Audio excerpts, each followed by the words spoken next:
वह रात जब कैब ड्राइवर जरूरत से ज्यादा चुप था, एक सच्ची सी लगने वाली डरावनी घटना। गौरव की जुबानी। रात के 2:56 थे। पार्टी खत्म हो चुकी थी। कानों में अभी भी म्यूजिक गूंज रहा था, लेकिन सड़कें बिल्कुल खामोश थीं।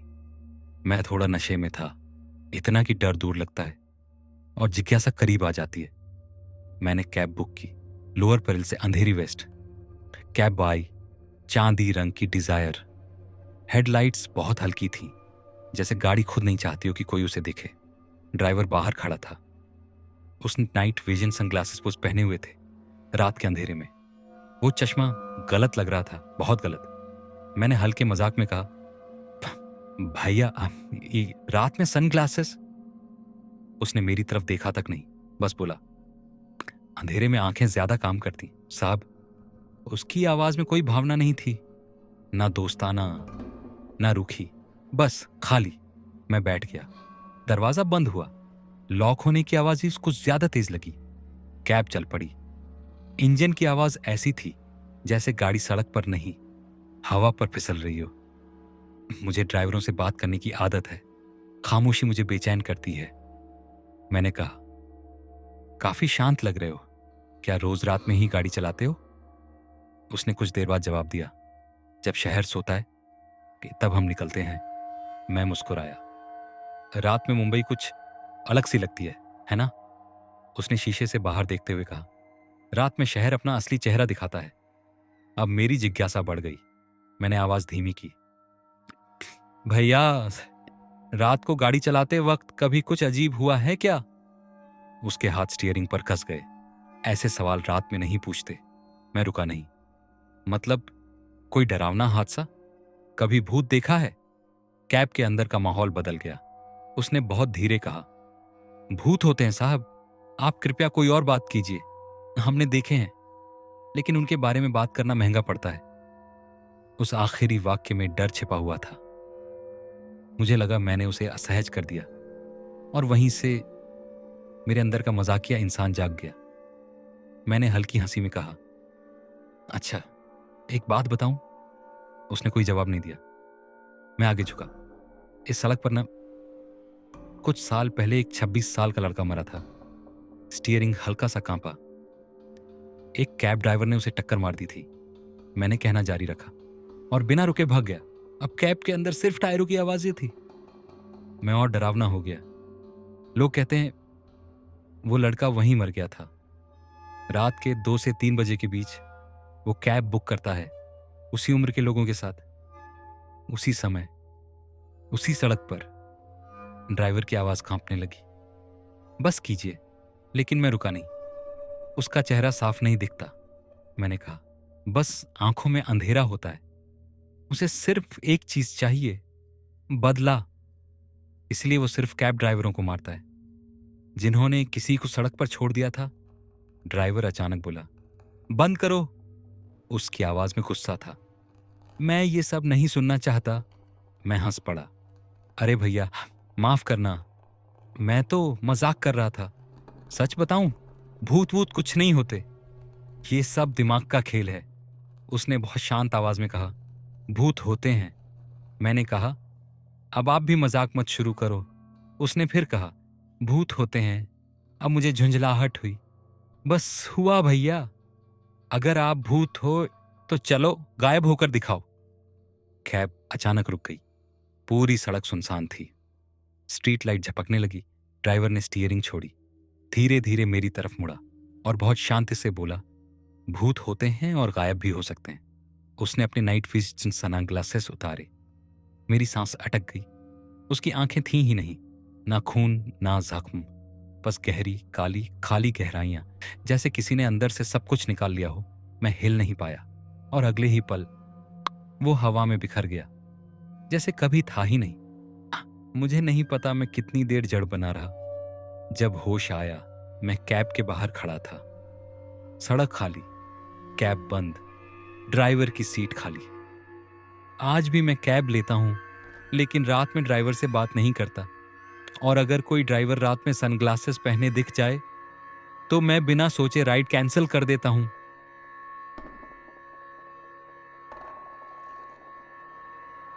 कुछ कहानियां डराने के लिए नहीं होती, वो आपको चेतावनी देने आती हैं।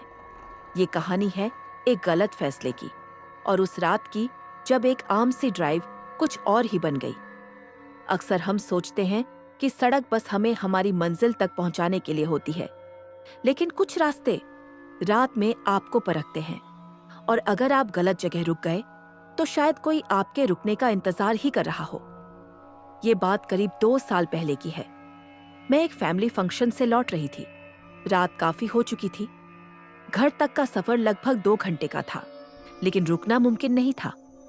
अगले दिन सुबह ऑफिस जाना था। पहले 40 से 45 मिनट सब ठीक था, फिर अचानक थकान ने मुझे घेर लिया। ऐसी थकान जो धीरे धीरे नहीं आती, सीधे शरीर पर हमला कर देती है। पलकें भारी होने लगी, सिर झुकने लगा। सड़क के दोनों तरफ घनी झाड़ियां और ऊंचे ऊंचे पेड़। ऐसी सड़कें जैसी हॉरर फिल्मों में दिखाई जाती हैं। एकदम वही रास्ता जो रात में अलग ही डर पैदा करता है। मैं कोई ऐसी जगह ढूंढ रही थी जहां गाड़ी रोककर थोड़ी देर आंखें बंद कर सकूं, लेकिन आसपास कुछ भी सुरक्षित नहीं लग रहा था। आखिरकार मैंने एक बहुत ही गलत फैसला लिया। सड़क से थोड़ा हटकर घास पर गाड़ी चढ़ा दी, झाड़ियों के पीछे, ताकि दूर से कोई देख न सके। मैंने घड़ी देखी, 11:22 रात, और सीट पर झुकते ही नींद आ गई। मुझे नींद से एक आवाज ने जगा दिया, खर खर, जैसे कोई नाखून से गाड़ी को खुरच रहा हो। मैं हड़बड़ाकर उठी, घड़ी देखी, 11:50। आवाज कुछ सेकंड में बंद हो गई। दिल जोर से धड़क रहा था, लेकिन थकान इतनी ज्यादा थी कि बाहर देखने की हिम्मत नहीं हुई। सोचा कोई जानवर होगा, और मैं फिर सो गई। इस बार आवाज ज्यादा पास से आई, खर्र खर्र खर्र। मैं चौंक कर सीधी बैठ गई। घड़ी 12:40। अब डर साफ महसूस हो रहा था। अगर जानवर था तो इतनी देर बाद फिर क्यों लौटा? मेरी सांसें तेज हो गईं। मैंने धीरे से रियर व्यू मिरर में देखा, और उसी पल कुछ अंधेरे में तेजी से भागता हुआ दिखा। पेड़ों के बीच गायब हो गया। मेरे शरीर में सिहरन दौड़ गई। एक अजीब सा एहसास, जैसे मैं अकेली नहीं थी। मैंने बिना सोचे गाड़ी स्टार्ट की और आगे बढ़ गई। सड़क पर सिर्फ कुछ ही दूरी पर एक मोड़ था। जैसे ही मोड़ घुमा, एक गाड़ी सड़क के किनारे खड़ी, ड्राइवर साइड का दरवाजा खुला हुआ।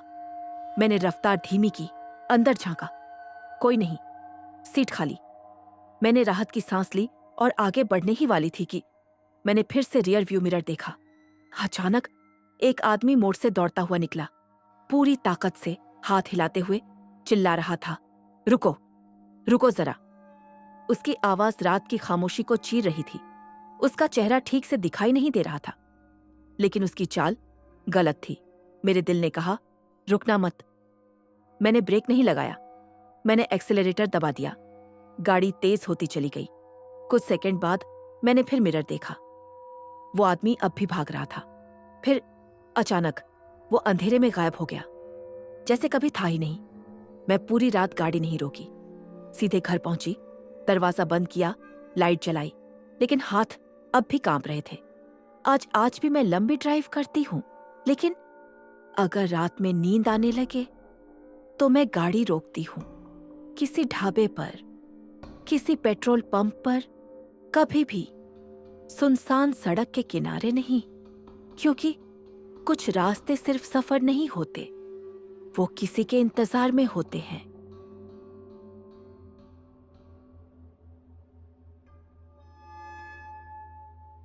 रात के ठीक 2:17 थे।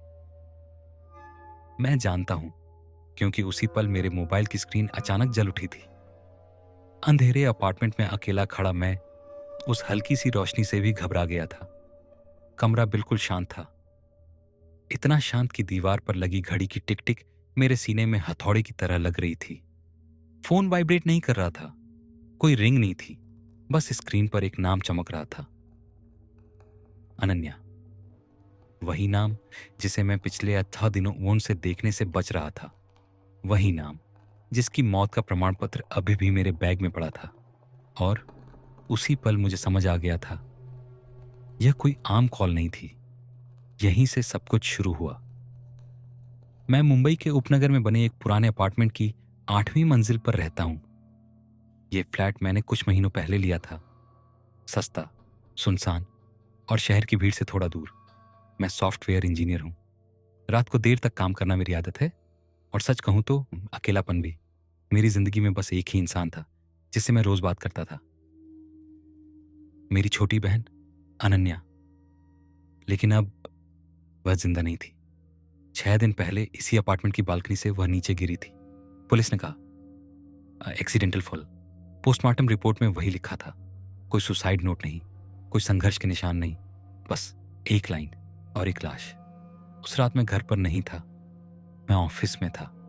अनन्या अकेली थी, और अब उसी अनन्या का नाम मेरे फोन की स्क्रीन पर चमक रहा था। मैंने कॉल नहीं उठाया। मेरी उंगलियां सुन्न हो चुकी थीं। सीने में एक अजीब सा दबाव था, जैसे सांस लेने की जगह कम पड़ रही हो। 5 सेकंड बाद फोन अपने आप बंद हो गया। कमरे में फिर से सन्नाटा फैल गया। लेकिन यह सन्नाटा पहले जैसा नहीं था। मैंने खुद को समझाया, शायद किसी ने गलती से नंबर डायल कर दिया होगा, या फोन में कोई टेक्निकल गड़बड़।